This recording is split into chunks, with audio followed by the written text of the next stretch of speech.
اعوذ باللہ من الشیطان الرجیم۔ پناہ مانگتا ہوں میں اللہ کی شیطان مردود سے۔ بسم اللہ الرحمن الرحیم۔ شروع اللہ کے نام سے جو سب پر مہربان ہے، بہت مہربان ہے۔ کاف ہا یا عین صاد، یہ تذکرہ ہے اس رحمت کا جو تمہارے پروردگار نے اپنے بندے زکریا پر کی تھی۔ یہ اس وقت کی بات ہے جب انہوں نے اپنے پروردگار کو آہستہ آہستہ آواز سے پکارا تھا۔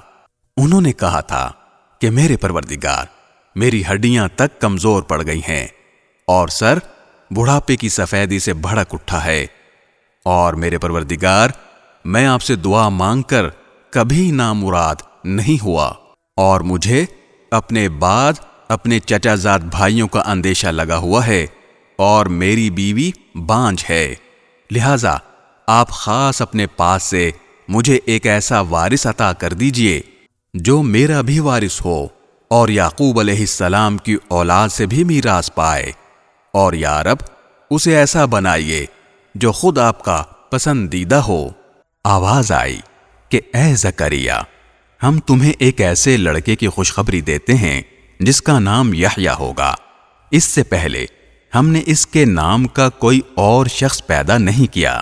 زکریا نے کہا، میرے پروردگار، میرے یہاں لڑکا کس طرح پیدا ہوگا جبکہ میری بیوی بانجھ ہے اور میں بڑھاپے سے اس حال کو پہنچ گیا ہوں کہ میرا جسم سوکھ چکا ہے۔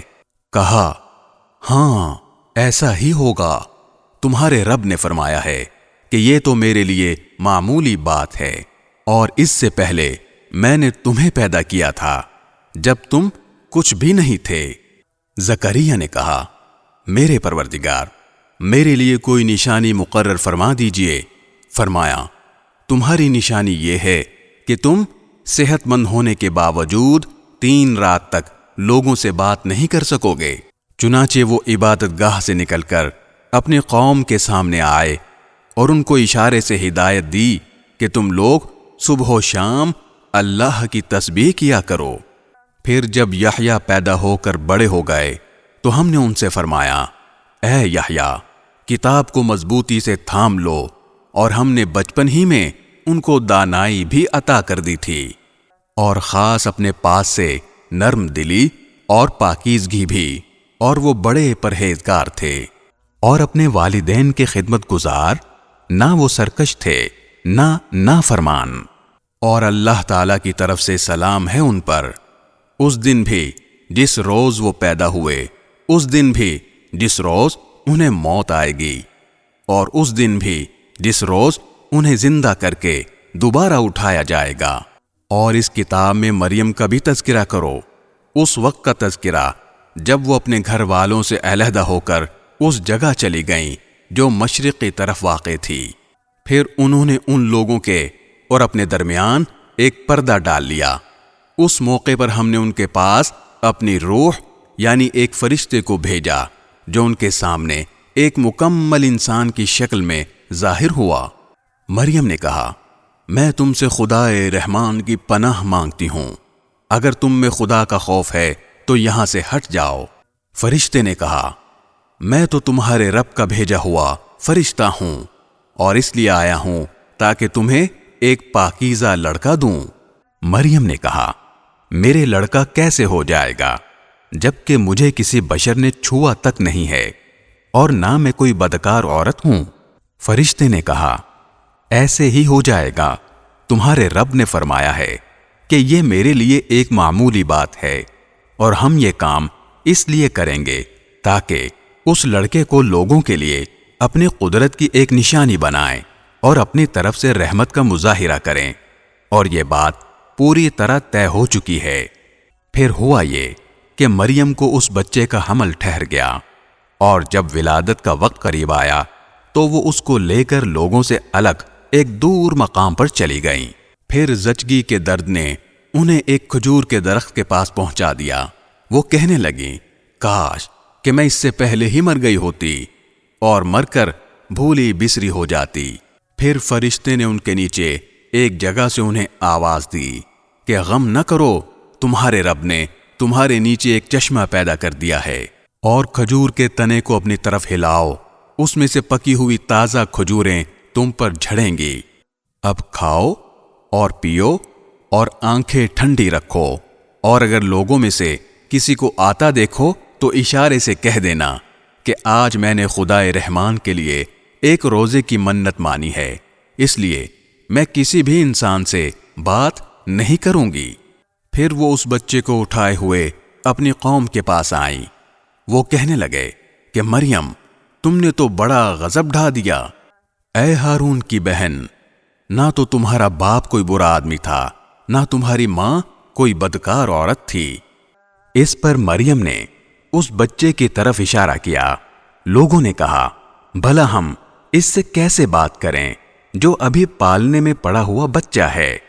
اس پر بچہ بول اٹھا کہ میں اللہ کا بندہ ہوں، اس نے مجھے کتاب دی ہے اور نبی بنایا ہے، اور جہاں بھی میں رہوں مجھے بابرکت بنایا ہے، اور جب تک زندہ رہوں مجھے نماز اور زکوٰۃ کا حکم دیا ہے، اور مجھے اپنی والدہ کا فرما بردار بنایا ہے، اور مجھے سرکش اور سنگ دل نہیں بنایا، اور اللہ تعالیٰ کی طرف سے سلامتی ہے مجھ پر، اس دن بھی جب میں پیدا ہوا، اور اس دن بھی جس دن میں مروں گا، اور اس دن بھی جب مجھے دوبارہ زندہ کر کے اٹھایا جائے گا۔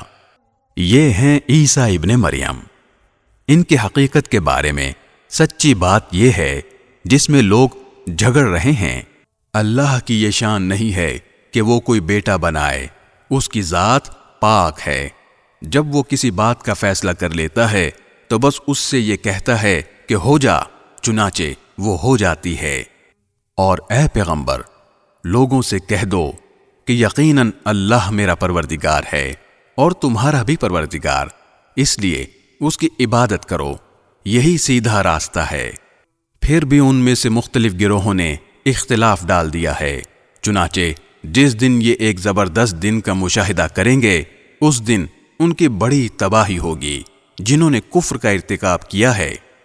جس روز یہ ہمارے پاس آئیں گے اس دن یہ کتنے سننے والے اور دیکھنے والے بن جائیں گے، لیکن یہ ظالم آج کھلی گمراہی میں پڑے ہوئے ہیں۔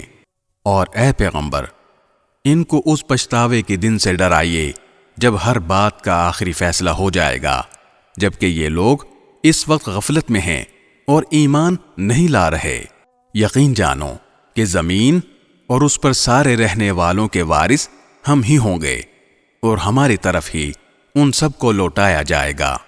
اور اس کتاب میں ابراہیم کا بھی تذکرہ کرو، بے شک وہ سچائی کے خوگر نبی تھے۔ یاد کرو جب انہوں نے اپنے باپ سے کہا تھا کہ ابا جان، آپ ایسی چیزوں کی کیوں عبادت کرتے ہیں جو نہ سنتی ہیں، نہ دیکھتی ہیں، اور نہ آپ کا کوئی کام کر سکتی ہیں؟ ابا جان، میرے پاس ایک ایسا علم آیا ہے جو آپ کے پاس نہیں آیا، اس لیے میری بات مان لیجئے، میں آپ کو سیدھا راستہ بتلا دوں گا۔ ابا جان، شیطان کی عبادت نہ کیجئے، یقین جانیے کہ شیطان خدائے رحمان کا نافرمان ہے۔ ابا جان، مجھے اندیشہ ہے کہ خدائے رحمان کی طرف سے آپ کو کوئی عذاب نہ آ پکڑے جس کے نتیجے میں آپ شیطان کے ساتھی بن کر رہ جائیں۔ ان کے باپ نے کہا، ابراہیم، کیا تم میرے خداؤں سے بیزار ہو؟ یاد رکھو، اگر تم باز نہ آئے تو میں تم پر پتھر برساؤں گا، اور اب تم ہمیشہ کے لیے مجھ سے دور ہو جاؤ۔ ابراہیم نے کہا، میں آپ کو رخصت کا سلام کرتا ہوں، میں اپنے پروردگار سے آپ کی بخشش کی دعا کروں گا، بے شک وہ مجھ پر بہت مہربان ہے۔ اور میں آپ لوگوں سے بھی الگ ہوتا ہوں، اور اللہ کو چھوڑ کر آپ لوگ جن جن کی عبادت کرتے ہیں ان سے بھی، اور میں اپنے پروردگار کو پکارتا رہوں گا۔ مجھے پوری امید ہے کہ اپنے رب کو پکار کر میں نامراد نہیں رہوں گا۔ چنانچہ جب وہ ان سے اور ان بتوں سے الگ ہو گئے جنہیں وہ اللہ کے بجائے پکارا کرتے تھے، تو ہم نے انہیں اسحاق اور یعقوب جیسی اولاد بخشی، اور ان میں سے ہر ایک کو نبی بنایا اور ان کو اپنی رحمت سے نوازا اور انہیں اونچے درجے کی نیک نامی عطا کی۔ اور اس کتاب میں موسیٰ کا بھی تذکرہ کرو، بے شک وہ اللہ کے چنے ہوئے بندے تھے اور رسول اور نبی تھے۔ ہم نے انہیں کوہ طور کی دائیں جانب سے پکارا اور انہیں اپنا رازدار بنا کر اپنا قرب عطا کیا، اور ہم نے ان کے بھائی ہارون کو نبی بنا کر اپنی رحمت سے انہیں ایک مددگار عطا کیا۔ اور اس کتاب میں اسماعیل کا بھی تذکرہ کرو، بے شک وہ وعدے کے سچے تھے اور رسول اور نبی تھے، اور وہ اپنے گھر والوں کو بھی نماز اور زکوٰۃ کا حکم دیا کرتے تھے اور اپنے پروردگار کے نزدیک پسندیدہ تھے۔ اور اس کتاب میں ادریس کا بھی تذکرہ کرو، بے شک وہ سچائی کے خوگر نبی تھے، اور ہم نے انہیں رفعت دے کر ایک بلند مقام تک پہنچا دیا تھا۔ آدم کی اولاد میں سے یہ وہ نبی ہیں جن پر اللہ نے انعام فرمایا، اور ان میں سے کچھ ان لوگوں کی اولاد میں سے ہیں جن کو ہم نے نوح کے ساتھ کشتی میں سوار کیا تھا، اور کچھ ابراہیم اور اسرائیل یعنی یعقوب علیہ السلام کی اولاد میں سے ہیں، اور یہ سب ان لوگوں میں سے ہیں جن کو ہم نے ہدایت دی اور اپنے دین کے لیے منتخب کیا۔ جب ان کے سامنے خدائے رحمان کی آیتوں کی تلاوت کی جاتی تو یہ روتے ہوئے سجدے میں گر جاتے تھے۔ پھر ان کے بعد ایسے لوگ ان کی جگہ آئے جنہوں نے نمازوں کو برباد کیا اور اپنی نفسانی خواہشات کے پیچھے چلے، چنانچہ ان کی گمراہی بہت جلد ان کے سامنے آ جائے گی۔ البتہ جن لوگوں نے توبہ کر لی اور ایمان لے آئے اور نیک عمل کیے تو ایسے لوگ جنت میں داخل ہوں گے اور ان پر ذرا بھی ظلم نہیں ہوگا۔ ان کا داخلہ ایسے ہمیشہ باقی رہنے والے باغات میں ہوگا جن کا خدائے رحمان نے اپنے بندوں سے ان کے دیکھے بغیر وعدہ کر رکھا ہے۔ یقیناً اس کا وعدہ ایسا ہے کہ یہ اس تک ضرور پہنچیں گے۔ وہ اس میں سلامتی کی باتوں کے سوا کوئی لغو بات نہیں سنیں گے، اور وہاں ان کا رزق انہیں صبح و شام ملا کرے گا۔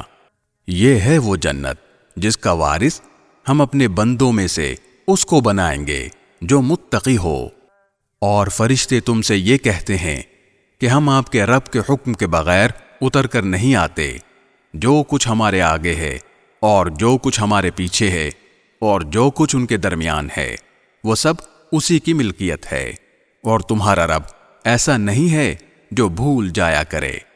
وہ آسمانوں اور زمین کا بھی مالک ہے، اور جو مخلوقات ان کے درمیان ہیں ان کا بھی، لہذا تم اس کی عبادت کرو اور اس کی عبادت پر جمے رہو۔ کیا تمہارے علم میں کوئی اور ہے جو اس جیسی صفات رکھتا ہو؟ اور کافر انسان یہ کہتا ہے کہ جب میں مر چکا ہوں گا تو کیا واقعی اس وقت مجھے زندہ کر کے نکالا جائے گا؟ کیا اس انسان کو یہ بات یاد نہیں آتی کہ ہم نے اسے شروع میں اس وقت پیدا کیا تھا جب وہ کچھ بھی نہیں تھا؟ تو قسم ہے تمہارے پروردگار کی، ہم ان کو اور ان کے ساتھ سارے شیطانوں کو ضرور اکٹھا کریں گے، پھر ان کو دوزخ کے گرد اس طرح لے کر آئیں گے کہ یہ سب گھٹنوں کے بل گرے ہوئے ہوں گے۔ پھر ان کے ہر گروہ میں سے ان لوگوں کو کھینچ نکالیں گے جو خدائے رحمان کے ساتھ سرکشی کرنے میں زیادہ سخت تھے۔ پھر یہ بات ہم ہی خوب جانتے ہیں کہ وہ کون لوگ ہیں جو سب سے پہلے اس دوزخ میں جھونکے جانے کے زیادہ مستحق ہیں، اور تم میں سے کوئی نہیں ہے جس کا اس دوزخ پر گزر نہ ہو۔ اس بات کا تمہارے پروردگار نے حتمی طور پر ذمہ لے رکھا ہے۔ پھر جن لوگوں نے تقوی اختیار کیا ہے انہیں تو ہم نجات دے دیں گے، اور جو ظالم ہیں انہیں اس حالت میں چھوڑ دیں گے کہ وہ اس دوزخ میں گھٹنوں کے بل پڑے ہوں گے۔